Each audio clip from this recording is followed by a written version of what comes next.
Now let me get my camera angle so you can see a little bit of a better angle down below, because we're also going to take off this pipe as well.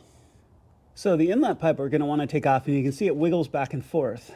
So if I point down right here, you can see right there the loop on one of these little horseshoe collars. So you want to use a pick tool. I like these hooked pick tools to get around that little loop right there. And then you're going to want to just take it and pull it out. And then this whole assembly will come off. Now you notice there's a wiring harness that is still connected right here.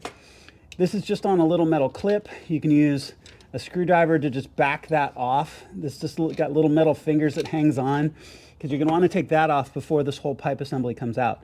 So go ahead and reach down there with that pick, pull the loop to get that collar loose, and then this whole intake piece will come off.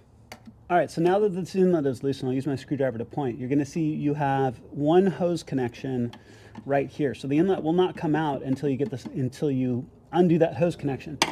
It's a squeeze on both sides, so you're gonna have to get your fingers in and squeeze and pull it away from the pipe. I like pulling this inlet off first because it gives me a little bit more room, as you can see, to get my hand down in here, where before it was so tight up against the rest of the hoses that you really can't get to it. But be gentle on this. Last thing you want to do is break this.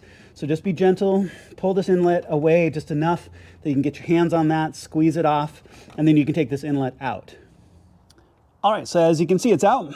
It just takes a little bit of time and patience to get that connection off. So then you have your C-clip or horseshoe clip, whatever you want to call it. You're going to want to take this off the pipe. It just sits like this. We're going to transfer it to the new one. And then we have this nice big orange gasket on the inside. We're also going to transfer it to the new pipe as well.